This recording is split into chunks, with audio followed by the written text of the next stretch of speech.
Hello guys, how are you.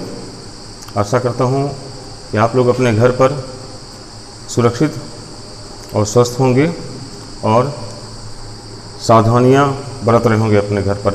साथ ही साथ आपको यहाँ पर ऑनलाइन द्वारा जो भी पढ़ाई लिखाया जा रहा है अलग अलग टीचरों के द्वारा, आप घर पर उस पर मनन कर रहे होंगे, उसका अध्ययन कर रहे होंगे।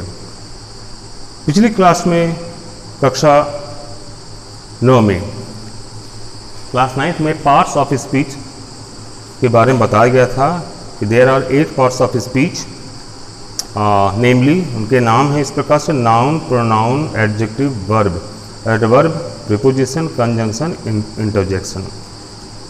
आज आपको वर्ब से नंबर 4 से शुरू करने जा रहे हैं, क्योंकि पिछली कक्षा में आपको नाउन, प्रोनाउन और एडजेक्टिव के डेफिनेशंस और एग्जाम्पल्स लिखाए गए थे और समझाए गए थे। आज नंबर 4 आप अपनी कॉपी निकाल लें, ऑनलाइन हो जाइए, कॉपी निकालिए और नोट डाउन कीजिएगा। नंबर 4 से शुरू करते हैं, समय को बर्बाद किए बिना। तो नंबर 4 पे आपका आता है वर्ब। अब वर्ब का हिंदी मीनिंग क्या होता है? क्रिया। एंड क्रिया मीन्स काम, that means work means action, work means work. हम जो भी कार्य करते हैं, जितने भी कार्य करते हैं, आना जाना, उठना बैठना, खाना पीना, ये सारी क्रियाएं हैं। इसको इंग्लिश में हम वर्ब्स बोलते हैं, ठीक है। जैसे गो, रन, ईट, प्ले, रीड, राइट, लर्न, सी, लुक, सारे वर्ब्स हैं। उसके डेफिनेशंस क्या है देखिएगा, एग्जाम्पल भी आप लोग नोट डाउन कर लीजिएगा। Now verb, VERB, verb. A verb is a word. क्रिया एक शब्द है, क्रिया एक शब्द है, विच डिनोट्स, जो प्रकट करता है। डिनोट्स मीन्स प्रकट करता है, दर्शाता है। क्या दर्शाता है? एन एक्शन, कोई कार्य। तो क्रिया क्या है? क्रिया वह शब्द है जो किसी कार्य को दर्शाता है, जो किसी कार्य को प्रदर्शित करता है, प्रकट करता है। In short you can write down, doing words are called verbs.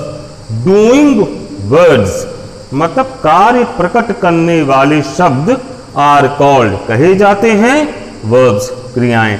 मतलब कार्य प्रकट करने वाले जितने भी शब्द हैं वो सारी की सारी क्रियाएं ही हैं, वर्ब्स ही हैं। तो कार्य प्रकट करने वाले शब्दों को क्रिया कहते हैं। For example go, run, play, read, right, learn, etcetera. ठीक है। नाउ नंबर 5, आप नंबर 5 पे देखिए, नोट डाउन कीजिए। Adverb, ADVERB, adverb. अब एडवर्ब लिया कहाँ से गया है? आपने इसके पहले एडजेक्टिव पढ़ा, उसके बाद आज आपने वर्ब पढ़ा। तो आपका एडजेक्टिव से A और D ले लिया गया। AD, एड मीन्स एडजेक्टिव और वर्ब मीन्स वर्ब, ठीक है ना। तो एडजेक्टिव प्लस वर्ब दोनों को मिला के आपका एडवर्ब बनता है, ठीक है। तो एडजेक्टिव माने हिंदी में माने क्या बताया गया था? विशेषण बताया गया था। वर्ब मीन्स क्रिया होता है। तो एडवर्ब का हिंदी मतलब क्या हुआ? क्रिया विशेषण। नाम से ही पता चल जाता है कि जो शब्द क्रिया की विशेषता बताता है उसे क्रिया विशेषण कहते हैं, इंग्लिश में एडवर्ब कहते हैं। ये बताता है कि कोई क्रिया कैसे की जाती है या कैसे की जा रही है, कैसे हो रही है। ये प्रश्न कैसा का जवाब देता है, ठीक है ना। कैसा, कैसे, कैसी का जवाब देता है कि प्रश्न कैसे की जा रही है, माफ कीजिएगा, कैसे, कैसा नहीं, कैसे। हाउ, है ना, इंग्लिश में बोलते हैं हाउ, है ना। How the work is being done. Definition लिखेंगे, an adverb modifies a verb. जो छोटा आपको डेफिनेशन दिया गया है कि an adverb modifies a verb, मतलब जो क्रिया विशेषण जो है वो क्रिया की विधि को बताती है, क्रिया की विशेषता बताती है कि क्रिया कैसे की जाती है। In short you can write down, an adverb is a modifying word. माने मॉडिफाइंग वर्ड को, विधि सूचक शब्दों को, विधि बताने वाले, ढंग बताने वाले शब्दों को क्रिया कहते हैं। एग्जाम्पल में नोट डाउन कीजिए। स्लोली मीन्स धीरे धीरे, बैडली बुरी तरह से, हैप्पीली खुशी खुशी, ब्यूटीफुली सुंदरता पूर्वक या सुंदरता से। और अब देखेंगे आप इसमें सब में ली आया है, LY। तो सबसे पहले चीज़ क्या होता है कि किसी भी शब्द में आप जैसे लास्ट में एल वाई आप पा जाएं, एल वाई लिखा हुआ तो एडवर्ब होता है, एल वाई लगा देने से ही वर्ड जो है वो एडवर्ब बन जाता है, ठीक है। लेकिन ध्यान रहे ऐसे बहुत से, जैसे हैप्पी में आपने हैप्पीली लगाया, हैप्पी है तो हैप्पीली बन गया, तो कैसे बना, पहले हैप्पी था, स्पेलिंग क्या था, HAPPY, हैप्पी। अब उसमें प्लस LY करना है, LY उसमें जोड़ना है। तो उसका नियम क्या कहता है कि किसी भी शब्द के अंत में अगर Y है, जैसे हैप्पी में था, तो Y को हटा के उसको I बना देते हैं, और I बनाकर फिर उसमें LY जोड़ दें तो हैप्पीली बन जाता है, ठीक है। उसी प्रकार जैसे ब्यूटीफुल्ली है, आप यहाँ देख रहे हैं डबल L है, ठीक है। तो सबसे पहले आप ब्यूटीफुल का स्पेलिंग लिखेंगे, ठीक है ना, उसमें आप LY और बढ़ा देंगे तो डबल L हो जाता है। ब्यूटीफुली माने सुंदरता से या सुंदरता पूर्वक। तो कभी कभी कुछ शब्द हटते हैं तो, और कभी कभी बिना हटे LY जुड़ जाते हैं, उसके कुछ नियम हैं, वो आपको नियम मैं आपको बताऊंगा आगे चलकर। तो इस प्रकार से देखें कि ली माने क्या होता है ना, हम LY जो लगाते हैं उसका जो हिंदी अर्थ क्या निकलता है, तो ली का हिंदी अर्थ होता है से या पूर्वक या कहीं कहीं ता से, ठीक है ना, से, ता से या पूर्वक, इस प्रकार के हिंदी अर्थ निकलते हैं। अच्छा, एडवर्ब जो है ये सब ढंग बता रहा कि वह लड़का धीरे धीरे चलता, कैसे चलता, धीरे धीरे ना, द बॉय वॉक स्लोली, है ना। शालिनी राइट्स बैडली, शालिनी बुरी तरह लिखती है, बैडली, है ना। ही सैंग हैप्पीली, वह खुशी खुशी गाया, प्रसन्नता पूर्वक गाया, लीली लगा के बना।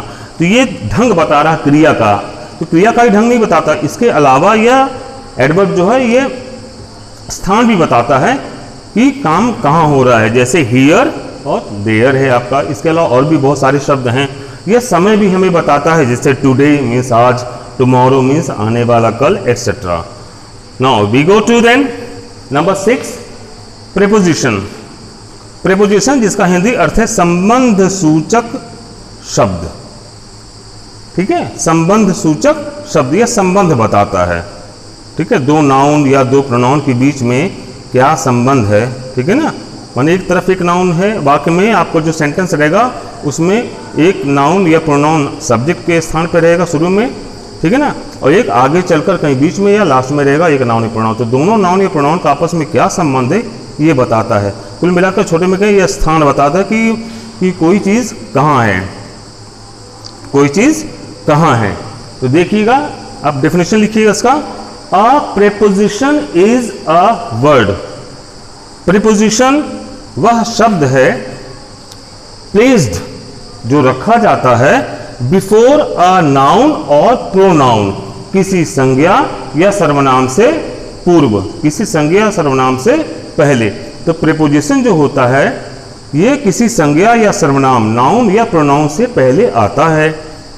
टू शो दर्शाने के लिए, क्या दर्शाने के लिए, इट्स रिलेशन उसका संबंध, किसका, इस नाउन या प्रोनाउन का संबंध दर्शाने के लिए।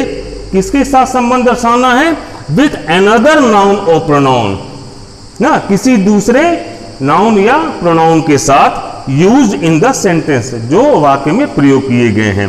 तो मतलब प्रीपोजिशन वह शब्द है जो संज्ञा या सर्वनाम से पहले आता है तथा वाक्य में आए हुए अन्य संज्ञा या सर्वनाम के साथ उसका संबंध प्रकट करता है। Now in short you can write down, copy down, a preposition is a place showing word. Place showing word, preposition क्या है, स्थान दर्शाने वाला शब्द है, ठीक है। अच्छी हिंदी में कहें तो स्थान सूचक शब्द है, ये स्थान बताता है कि कोई चीज कहाँ है। जैसे the money is in my pocket, तो पैसा कहाँ है, मेरी जेब में, ठीक है ना, में, इन इंग्लिश बोलते हैं, ठीक है ना। ही रैन इन टू द हाउस, वह घर के अंदर दौड़ा, कहाँ दौड़ा, घर के अंदर दौड़ा, इनटू वहां पे लगेगा, ठीक है। The cat jumped upon the table, बिल्ली कूदी, कहाँ कूदी, मेज के ऊपर कूदी। तो ये स्थान बता रहा है। इस प्रकार से स्थान बताने वाले शब्द कौन कौन से, ध्यान दीजिए, जितने भी स्थान बताने वाले शब्द हैं, जैसे फॉर एग्जाम्पल इन, आपने बुक में पढ़ा होगा और आगे भी पढ़ेंगे, ये सारे शब्द आपको बुक में मिलेंगे। In, into, on, upon, to, after, before, under, etcetera. ठीक है, अब मेनी क्या है, इन का मतलब होता है में, और इनटू का मतलब भी होता है में, लेकिन में के अलावा और भी इसके अर्थ हैं, जैसे अंदर या के अंदर। तो इन या इनटू का मतलब होता है में, अंदर या के अंदर। अपॉन मीन्स के ऊपर। टू, टू के अनेक अर्थ हैं। ठीक है, टू का मतलब होता है ऐसे को, से, तक, के लिए, के मामले में, ऐसे कई हैं। जब आगे चल के आप ट्रांसफॉर्मेशन करेंगे, सिंथेसिस करेंगे, तो वहां आपको ये सारे अर्थ समझाए जाएंगे।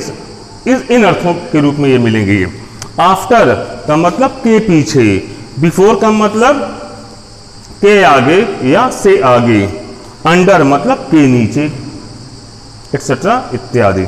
तो आप इन तीनों पार्ट्स ऑफ स्पीच को आप नोट डाउन कर लीजिए। पिछली बार 3 पढ़ाया गया था, आज आपको 3 दिए गए हैं। नंबर 4 वर्ब, नंबर 5 एडवर्ब तथा नंबर 6 प्रेपोजिशन। ठीक है, वर्ब क्रिया, एडवर्ब क्रिया विशेषण, और प्रेपोजिशन संबंध सूचक अव्यय। आपको बताया गया ना, अव्यय, अव्यय का मतलब होता है अविकारी शब्द। अविकारी माने जिनमें कोई विकार उत्पन्न ना हो, विकार पैदा ना हो, कोई उसमें चेंजिंग नहीं आए। ठीक है ना, the words which do not change, जो वे शब्द जो बदलते नहीं है, लिंग बदल जाए, काल बदल जाए, पुरुष बदल जाए, वचन बदल जाए, है ना, नंबर बदल गया, आपका जेंडर बदल गया, सारे बदल जाने के बावजूद भी ये शब्द नहीं बदलते हैं। जो प्रेपोजिशन होते हैं, एडवर्ब होते हैं, इंटरजेक्शन है आपका, और कंजंक्शन है, ये सारे शब्द में कोई परिवर्तन नहीं आता है। ठीक है, इन्हीं को हम कहते हैं अव्यय, और इंग्लिश में हमने आपको बताया हुआ है इनडिक्लाइनेबल्स। ठीक है, अविकारी शब्द या अव्यय। आज के लिए इतना ही, शेष अगली कक्षा में आपको बताया जाएगा, और आशा करता हूँ आप घर पर पढ़ रहे होंगे और आगे भी आप पढ़ाई करेंगे ध्यान से। कुछ भी समझ में नहीं आता है, प्लीज़ कमेंट कीजिए और आप प्रश्न पूछिए, आपको जवाब यहाँ से मिलेगा। Thank you.